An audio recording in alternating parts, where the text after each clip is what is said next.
Drop cancelling, or platform cancelling, is a mechanic from Super Smash Bros. Melee. It is when you drop through a platform, perform an aerial, hit your opponent, and then land on the same platform. To explain it quickly, in Melee your character has an environmental collision box that updates every 10 frames. When you drop through a platform, this prevents you from re-landing on the platform after falling through. A quirk of this design is that if an attack lifts your ECB up enough, and the move's hit lag lasts long enough, when the ECB updates, the game will think that you are above the platform, and you end up landing on it. To drop cancel in SSF2, drop through a platform, input an aerial, and hit your opponent with said aerial. The timing for the A button press is the first possible frame, otherwise the aerial won't come out fast enough.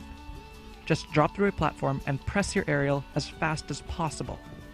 You may find it easier if you don't use the same hand to drop as you do aerials, like if you use the C-stick.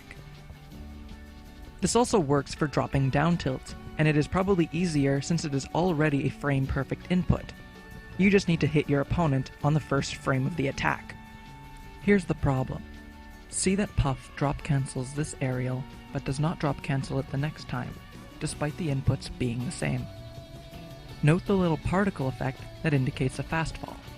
Unlike in Melee, when you drop through a platform, SSF2 usually causes an automatic fastfall. Now, what causes you to fastfall? The answer is, I don't really know. Fortunately, I can reproduce both. If you want your platform drop to be a slow fall, you can follow one of two methods. Firstly, barely land on the platform so that your character sort of warps onto it. The second method is to perform a jab, tilt, dash attack, smash attack, or special attack while on the platform. Unfortunately, after drop cancelling an aerial or landing on a platform normally, your next platform drop will be an automatic fastfall, so you cannot normally spam drop cancelled aerials.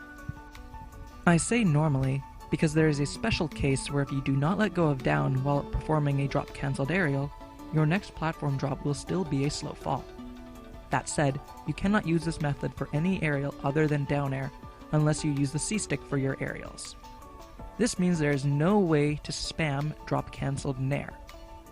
You do not need to let go of down when doing dropping down tilts, so you can spam these two as long as they hit. A more careful look at a drop cancelled aerial shows that you will land at earliest on the 7th frame. The frame with the crouch is frame 1, Black Mage's aerial hits on frame 4, frame 5 is hit lag, he falls during frame 6, then lands on frame 7. Clearly, if he was high enough to land on frame 7, he must have been high enough to land on frame 6 as well. This is not unlike the 10-frame ECB update rule in Melee. Finally, not all platforms are created equal.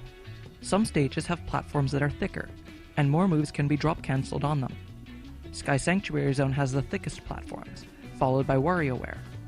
In fact, these platforms are thick enough that you do not have to be frame perfect. You can be off by a frame on either your hit or your aerial input. The stages with the thinnest platforms are Mirror Chamber and Pokemon Stadium 3.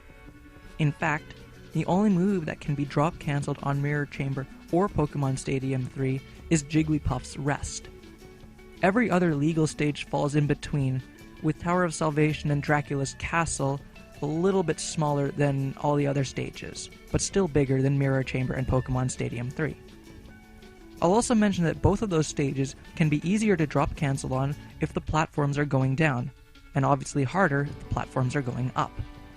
The biggest problem with drop cancelling is its precision required. You have to be frame perfect in most situations, and your opponent must be close enough to hit on the first frame your attack comes out on.